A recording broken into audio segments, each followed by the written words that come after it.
আজকের আমি রুই মাছ ঝোল করবো। একটু বাটা মশলা দিয়ে আলু বেগুন, ছোটো রুই মাছ তো কেটে নুন হলুদ মেখে রেখেছি।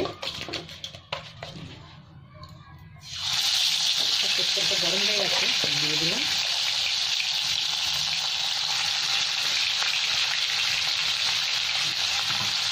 অল্প করে ভেজে নেব। মাছগুলো ভাজা হয়ে গেছে, সব উঠিয়ে নিচ্ছি। আবার এই মাছ ভাজা ফেলে আমি একটু কালো জিরে দিয়ে দিলাম, সাথে একটু পেঁয়াজ কেটে রেখেছি, পেঁয়াজও দিয়ে দিলাম। এই পেঁয়াজটা একটু লাল লাল করে ভেজে নেব। তারপরে আলু বেগুন কেটে দিয়ে রেখেছি, এটা দিয়ে দেবো। এখানে আমার পেঁয়াজটা ভাজা হয়ে গেছে, এবার আলু বেগুনগুলো তুলে দেবো। আলু বেগুনের সাথে ভালো করে ভেজে নিয়ে যাচ্ছি। একটু নুন আর হলুদ দিয়ে দেবো। এবার একটু হলুদ দিয়ে দিলাম আমি, সাথে এক চামচ নুনও দিয়ে দিলাম।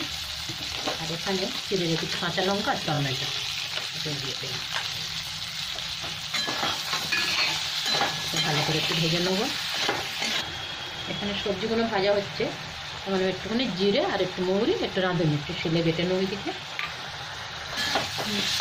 একটু ভালো করে কষা হয়ে গেছে, এবার আমি গরম জলটা ঢেলে দেবো।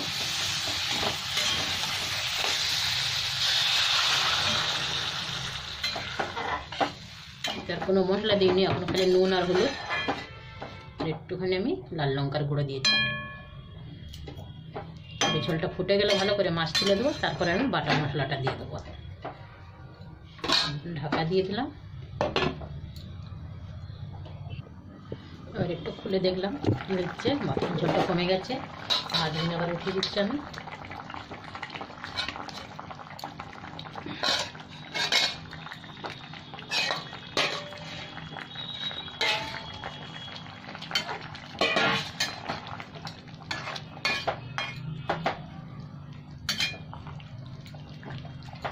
এবার আমার বাটা মশলাটাও দিয়ে দিব সাথে।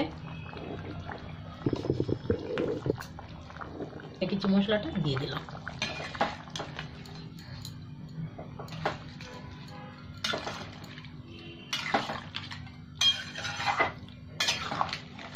এবার একটু ঢাকা দেবো, 1-2 মিনিট দিলেই হয়ে যাবে। মাছটা গড় গড় করে ফুটে যাবে, ঝোলটাও হবে।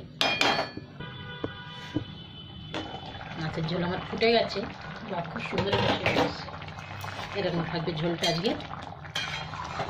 এবার আমি গ্যাসটা বন্ধ করলাম, সব সিদ্ধ হয়ে গেছে একদম।